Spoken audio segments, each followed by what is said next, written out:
آئیے ناظرین، آپ دیکھ رہے ہیں میرا یوٹیوب چینل اور میں ہوں غلام محی الدین۔ تو آج کا موضوع بہت ہی پیارا ہے۔ موضوع کے حوالے سے آپ کے ساتھ آج بھی بات ہوگی۔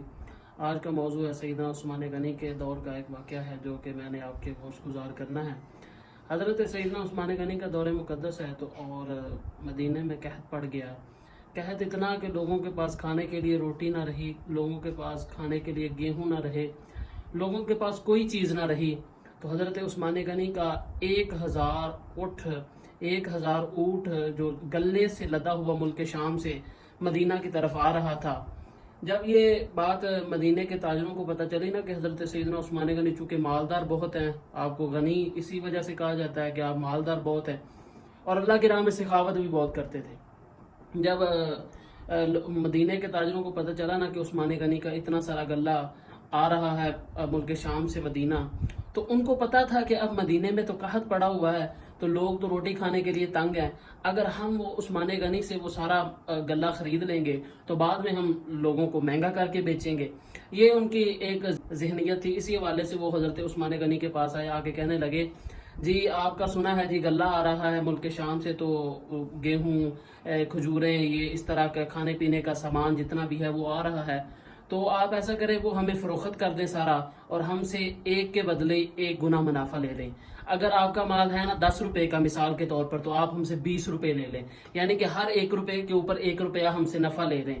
تو جب یہ بات کی نا تو حضرت عثمان غنی نے انہیں جواب دیا اور کہا کہ مجھے تو اس سے زیادہ مل رہا ہے۔ تو پھر وہ چلے گئے، تھوڑی دیر گزری، سبھی نے آپس میں مشورہ کیا، پھر آگے کہنے لگے جی آپ 1 پر 2 گنا منافع لے لیں۔ جب یہ بات کی حضرت عثمان غنی نے پھر جواب دیا، فرمایا مجھے اس سے زیادہ مل رہا ہے۔ پھر چلے گئے، جا کے پھر مشورہ کیا آپس میں تاجروں نے، پھر آگے کہنے لگے، پھر انہوں نے سوچا یہ کہ کوئی بات نہیں، غلہ تو ہمارے پاس ہی ہوگا، جتنا مرضی مہنگا کر کے بیچیں گے، کوئی ہمیں روکے گا نہیں۔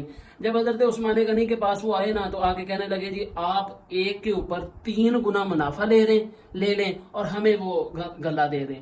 حضرت عثمان غنی نے کہا جی مجھے اس سے اوپر مل رہا ہے۔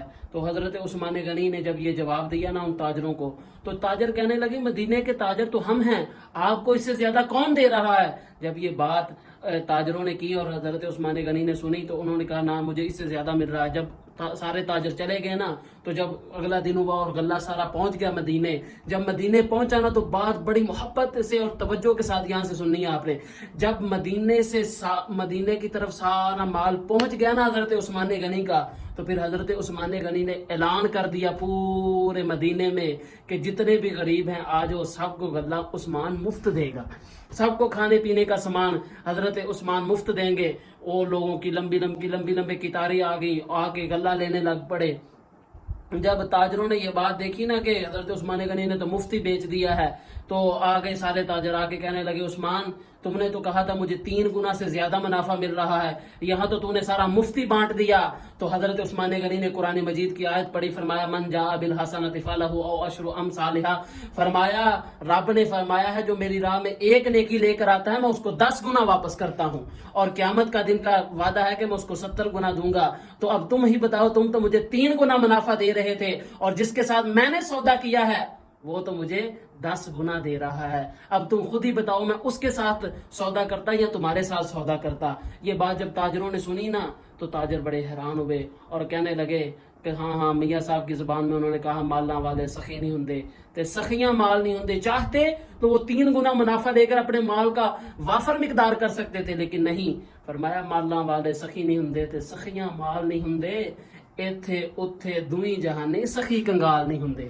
کیسی ناظرین یہ حضرت عثمان غنی کی لوگوں سے اور اللہ کی ذات پاک سے لو تھی اور محبت تھی۔ ہمیں بھی چاہیے کہ جو ہمارے آس پاس غربا رہتے ہیں ہم ان کا کچھ خاص خیال رکھیں، اپنے مال سے غریبوں کا حصہ نکالتے رہا کریں اور اپنا مال راہ خدا میں خرچ کرتے رہیں۔ اللہ کا وعدہ ہے کہ میری راہ میں مال خرچ کرنے سے کم نہیں ہوتا، تو اللہ کا جو وعدہ ہوتا ہے وہ ہمیشہ پکا ہوتا ہے اور سچا ہوتا ہے۔ تو اسی کے ساتھ مجھے اجازت دیجیے، یہ میرا یوٹیوب چینل ہے، اس کو سبسکرائب کیجیے اور بیل آئیکن کے بٹن کو ضرور دبائیے۔